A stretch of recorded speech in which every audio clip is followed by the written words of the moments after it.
Hello guys, നമുക്കിന്ന് സാമ്പാർ ചീര തോരൻ വയ്ക്കാം കേട്ടോ. ഇത് മാത്രമായിട്ട് ഇതിൻ്റെ പൂവുണ്ട്, നല്ല വയലറ്റ് പൂവാണ്.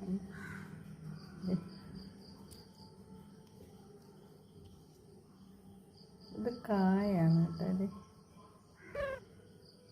ഇത് പൂവ് നല്ല ചന്തം കാണാൻ, നല്ല കളർ. ഇത്രയുണ്ട്. ഇത് നമുക്ക് അരിഞ്ഞ് റെഡിയാക്കി എടുക്കാമേ. ഗൈസ്, ഞാൻ ആ ചീര അരിഞ്ഞ് വെച്ചിട്ടുണ്ട്. ഇനി നമുക്ക് ചതയ്ക്കാനുള്ള എന്തൊക്കെയാണെന്നൊക്കെ ഞാൻ എടുത്ത് വെച്ചേക്കാം. തേങ്ങയുണ്ട്, ജീരകം ഇട്ടിട്ടുണ്ട്, പിന്നെ വെളുത്തുള്ളി, ചെറിയ ഉള്ളി, മഞ്ഞൾപ്പൊടി, പച്ചമുളക്. ഇത്രയും നമുക്ക് ചായച്ചെടുക്കാമേ. ചായച്ചിട്ടുണ്ട് ഗൈസ്. ഞാനൊരു ചീനിച്ചട്ടി വെച്ചിട്ടുണ്ട്. അതിലേക്ക് നമുക്ക് ഇച്ചിരി എണ്ണ ഒഴിച്ചു കൊടുക്കാം. ലേശം വെളിച്ചെണ്ണ മതിയാവും. ഇത് ഇച്ചിരി കൊഴുപ്പുള്ള ടൈപ്പാണല്ലോ, അതുകൊണ്ട്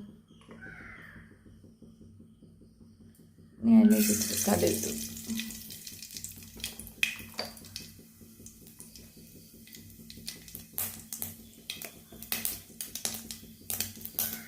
കടുക് പൊട്ടുന്നപ്പോൾ നമുക്ക് ഇതങ്ങോട്ട് ഇട്ട് കൊടുക്കാം.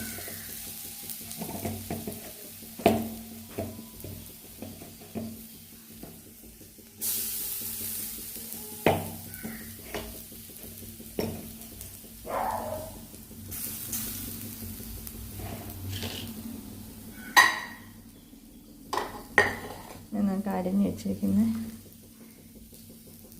സാമ്പാർ ചീര നമുക്ക് ഇട്ട് കൊടുക്കാം. ഇത് ഭയങ്കര ഗുണമുള്ള സംഭവമാണ് കേട്ടോ.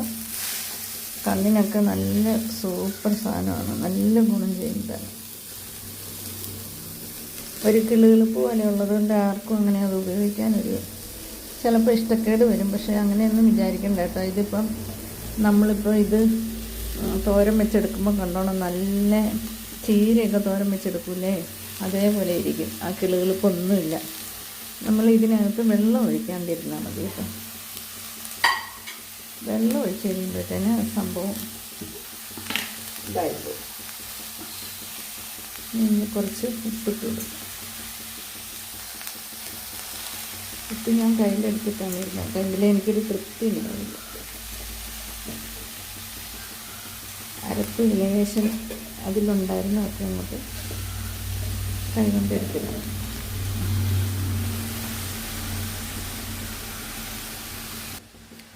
നമുക്കിതൊന്ന് ചെറുതായിട്ടൊന്ന് ഇളക്കി കൊടുക്കാം കേട്ടോ.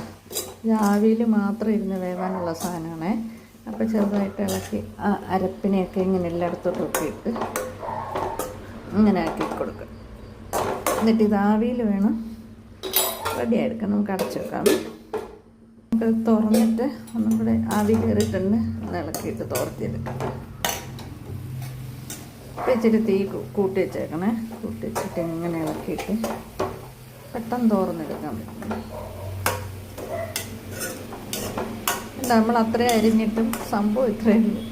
ഈ മുരിങ്ങയിലയൊക്കെ പോലെ തന്നെ കണ്ട, മുരിങ്ങയിലയൊക്കെ പോലെ തന്നെ എരിയത് വന്നേക്കുന്നത്. ഓൾറെഡി അതിൽ വെള്ളമുണ്ട്. അതിന് ഫ്ലെയിം കൂട്ടിയിട്ടിട്ട് വേണം അത് നമ്മൾ വെള്ളം വറ്റിച്ചെടുക്കാൻ കേട്ടോ, അല്ലെങ്കിൽ അത് കുഴഞ്ഞു പോകും.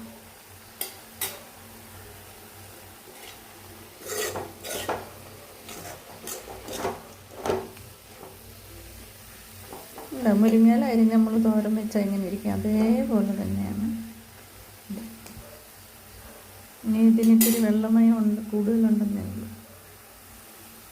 അപ്പോൾ ഓക്കെ ഗൈസ്, അടുത്തൊരു വീഡിയോയുമായിട്ട് എത്രയും പെട്ടെന്ന് വരുന്നതായിരിക്കും. ബൈ.